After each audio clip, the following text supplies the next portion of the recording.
मैंने सुना है एक सम्राट अपने बेटे पर नाराज हो गया, उसे देश निकाला दे दिया। सम्राट का बेटा था, कुछ और तो करना जानता नहीं था, क्योंकि सम्राट के बेटे ने कभी कुछ किया ना था। भीख ही मांग सकता था। जब कोई सम्राट ना रह जाए तो भीख मंगे के सिवा और कोई उपाय नहीं बचता। भीख मांगने लगा। 20 वर्ष बीत गए, भूल ही गया। अब 20 वर्ष कोई भीख मांगे तो याद रखना कि मैं सम्राट हूँ।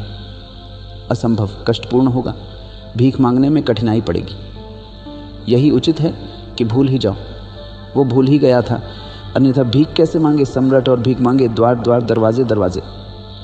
भिक्षा पात्र लेकर खड़ा हो होटल में, रेस्टर के सामने भीख मांगे, झूठन मांगे सम्राट।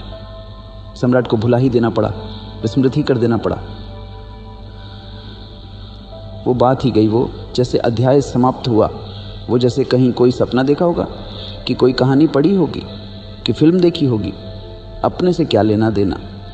20 साल बाद जब सम्राट बूढ़ा हो गया, उसका बाप तो वो घबराया, एक ही बेटा था, वही मालिक था।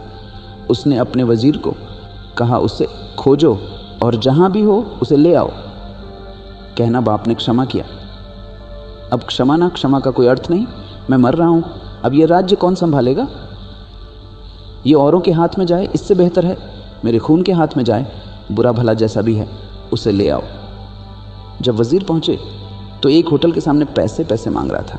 टूटा सा पात्र लिए नंगा था, पैरों में जूते नहीं थे। भरी दोपहरी थी, गर्मी के दिन थे, लू बहती थी, पैर जल रहे थे, और वह मांग रहा था कि मुझे जूते खरीदने, इसके लिए कुछ पैसे मिल जाए। कुछ पैसे उसके पात्र में पड़े थे। रथ आके रुका, वजीर नीचे उतरा। वजीर ने गिर के उसके चरण छुए। होने वाला सम्राट था। जैसे ही वजीर ने उसके चरण छुए, एक क्षण में घटना घट गई। 20 साल की याद ना आई थी कि मैं सम्राट। फिर ऐसा थोड़ी रहा कि वो बैठा। उसने सोचा और विचारा और तपस्या की और ध्यान किया कि याद करूं। एक क्षण में, पल में पल भी ना लगा, एक क्षण में रूपांतरण हो गया। ये आदमी और हो गया। अभी भिखारी था, धनहीन, नगन, अब भी था अभी पैर में जू, लेकिन हाथ से उसका पात्र उसने फेंक दिया और वजीर से कहा कि जाओ मेरे स्नान की व्यवस्था करो, ठीक वस्त्र जटाओ। वह जाकर रथ पर बैठ गया। उसकी महिमा देखने जैसी थी। अभी भी वही का वही था, लेकिन उसके चेहरे पर गरिमा थी, आंखों में एक दीप्ति थी, चारों तरफ एक आभा मंडल था। सम्राट था, याद आ गई। बाप ने बुलावा भेज दिया, ठीक ऐसा ही है। अवक जब कहते कि अभी और यही, तो यही कहते कितने, चलो 20 साल नहीं, 20 जन्म से देश निकाले, पर भीख मांगी, बहुत भूल गए, बिल्कुल याद को बिल्कुल सुला दिया। सुलाना ही पड़ा, न सुलाते तो भीख मांगनी मुश्किल हो जाती। द्वार द्वार दरवाजे दरवाजे भिक्षा पात्र लेकर घूमे। अष्टवक्रा ये कह रहे हैं, आ गया बुलावा, जागो विमंगे, तुम नहीं हो, सम्राट के बेटे हो।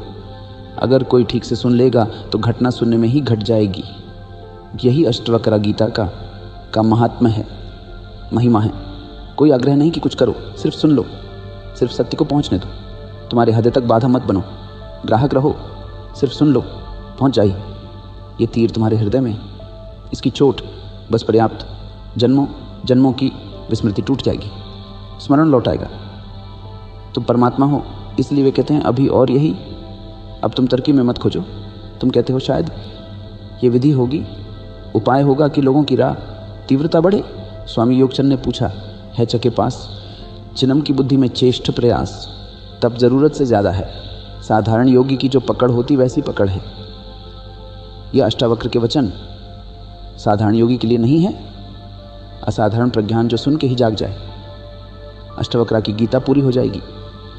और अगर तुम परमात्मा ना होगे, सुनने सुनने में तुम जाग जाओ और परमात्मा हो जाओ। सदाशिव खोजिया का ये अवलोकन रहा है कि परमात्मा उपलब्धि अत्यंत दुसाध्य घटना। खोजी शुरू से ही भ्रांत है।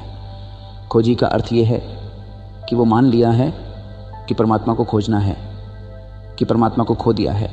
उसने एक बात तो मान ली कि खो दिया। परमात्मा को खो कैसे सकते हो?